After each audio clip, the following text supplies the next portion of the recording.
চা বাগানের বকেয়া বোনাস ইস্যুতে বৃহস্পতিবার শিলিগুড়ি স্টেট গেস্ট হাউসে সম্পন্ন হলো রাজ্যের শ্রমমন্ত্রী, ট্রেড ইউনিয়ন এবং শ্রমিকদের মধ্যে বৈঠক হয়েছে ফলপ্রসূ মত দুপক্ষেরই।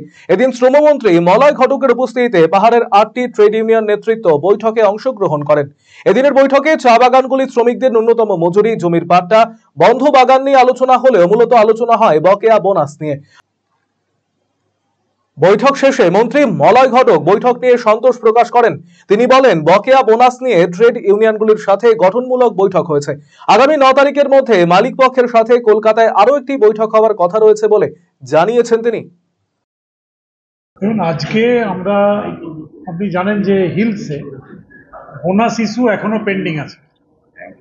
আর হিলসের যারা ট্রেড ইউনিয়ন এবং ওয়ার্কার্স তারা বোনাস চেয়েছিল 20%, এবং আমরা গভর্নমেন্টের অ্যাডভাইজারি 16% জারি করেছিলাম। সেই বোনাস ইস্যু নিয়ে আজকে আমরা আলোচনায় বসেছিলাম এবং আলোচনা খুবই পজিটিভ আমরা করেছি। প্রত্যেকটা ট্রেড ইউনিয়ন খুবই কনস্ট্রাকটিভ ভাবে সাজেশন দিয়েছেন। কিন্তু আজকে মালিক পক্ষর সাথেও বসার কথা ছিল 2টোর সময়। তো মালিক পক্ষরা একটা চিঠি দিয়েছেন যে আগামী 9 তারিখের মধ্যে কলকাতায় বসলে ভালো হয়।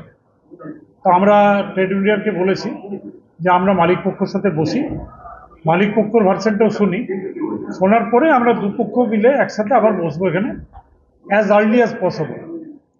এবং সেই হিসাবে মালিক পক্ষকে আমরা জানিয়ে দেবো যে আমরা 8 কিংবা 9 তারিখ কলকাতায় আলোচনা করব। আলোচনা করার পর আমরা বসবো।